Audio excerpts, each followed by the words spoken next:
Hi everyone, welcome to the Melbourne Actors Lab YouTube page. I'm Peter Kalos. Here are 7 tips for monologues. Before we continue, first of all, let's all be aware of this. Listening to 7 tips doesn't make you an actor. It takes years to master all these so-called 7 tips, okay? But that's how you want your information. If you want to hear it, great. Make sure you do it. Otherwise, it's just an idea on a page. Anyway, number 1. Make sure you're right for the monologue. Doesn't matter what you want to do. If you're not the right type, it's difficult. I've seen teenagers do things that are related to people in their 40s. I'm not saying you can't do them, but you're fighting against the grain. At the end of the day, especially as a casting agent, they see you, they see your vibe, and that's what they want to cast. Until you get to that level of success where you're able to ask for what roles you want, most times you'll get cast what's close to home. Most times you'll get cast for what your vibe is, and you should know who you are, what type of roles you can play. Master those first because you'll get more work. So make sure the monologue is right for you.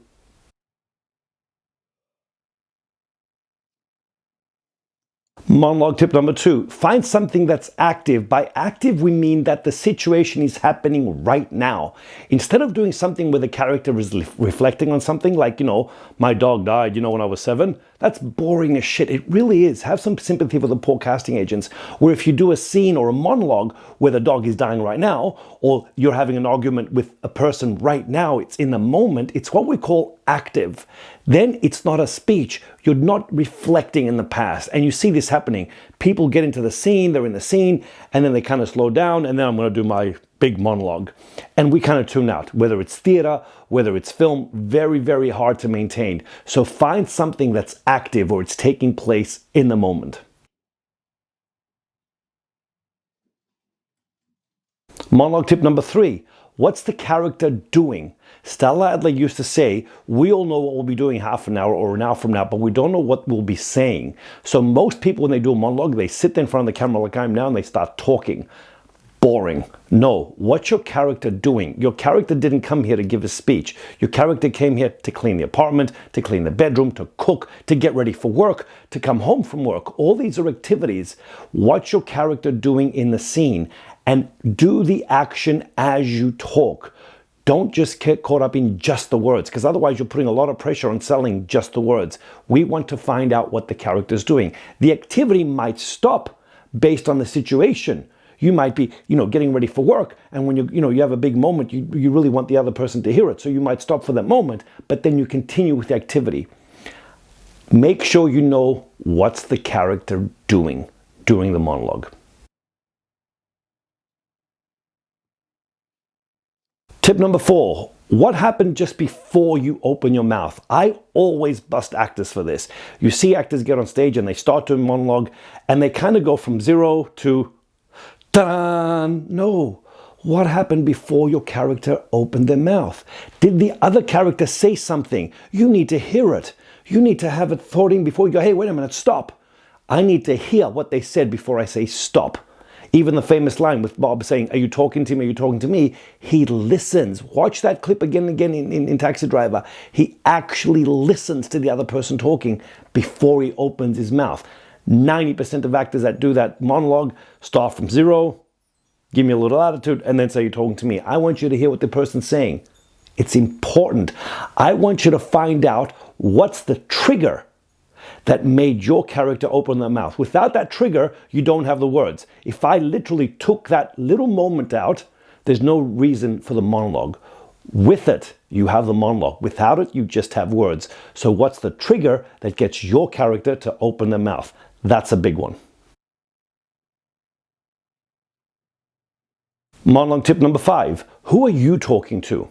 I know who the script says. The script says he's talking to his wife, or he's talking to his best friend, or he's talking to his boss. Who are you internally, you as the person talking to, that matches the character? And don't make it general. People say, well, he's talking to his wife. Yeah, who are you talking to? When you're being interviewed in a police station, I always have people do this. In real life, if you're being interviewed at a police station, because a lot of monologues take place in police stations and stuff like that, I'm being interrogated by police. I don't have to create anything. I'm already nervous. I'm there because I'm guilty or not. But when I'm doing a speech, I know there's an actor there and there's no one there. If you imagine That on the other side of that two-glass mirror, for instance, there's your mother, there's your father, there's your wife, there's your lover. Now, when you share the information and they say, did you do the crime? The words don't come out as easily because I don't want my kids to hear what I have to say. So make sure you know who you're talking to. Not generally, very, very specific. And try this again and again, because if you change people, the words will come out completely differently. So make sure you know who you're talking to. That's a big one also. Tip number 6, find one that they've never seen before. I know casting agents that never want to see Good Will Hunting. There was a time back then where they didn't want to see it because every guy was doing it. The one, I've gone to California and all that shit, right? And there's another one, I think it's Gone Girl, right? With Angelina Jolie. They don't want to see it. They've seen it 10,000 times. And if you got 40 people in the room that day as a casting agent, especially now with online, there's a lot more than just 40, you're going to go insane. Find one. The way to find one is this. And I do this a lot. When I find them, I post them on the Melbourne Actors Lab Facebook page. When I watch a film and I see that there's a scene going on between two people and this character has at least 80% of the monologue or the scene or the speech, that's a monologue. A monologue doesn't mean you're just talking. You're actually responding to someone. So when you find a scene and you've got at least 80 or 90% of the monologue, that's the one you want to grab. Because then they haven't seen it. It's new work. It's original. So you're actually looking for a scene where you have most of the dialogue. That's one that takes a lot of work, by the way. You have to really do your research. Or next time you're watching a film, just jot down, good scene for a monologue. And then watch it, find it. There's a good chance, especially if the film is new, that they haven't seen it.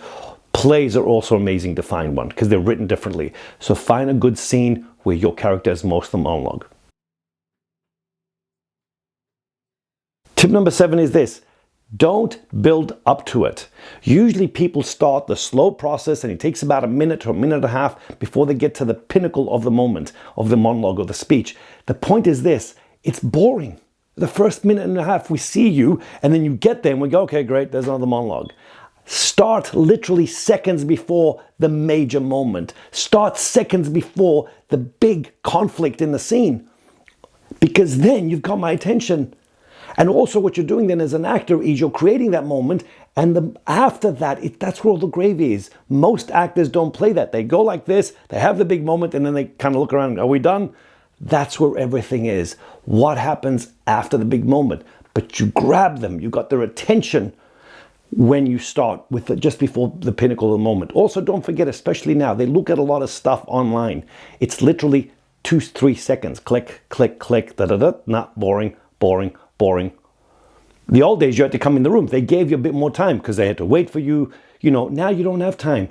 Grab them from the very, very beginning. So literally think like this, start at the top. I also tell people when they do a monologue for me, start where you just finished and they don't know what to do, but that's when it's amazing. So don't build up to things. Hope you enjoyed them. These are just short tips. Please understand this. We've got longer videos, longer discussions about all these things because they take years to master. So get to work, apply these things. I'll be doing a few more after this. I'll do one on character work. I'll do one on many other topics of our work. And I hope at least you're getting the information. How you use it is up to you, but don't just make it as a point form on your script. Get out there and be active with all this information. Take care.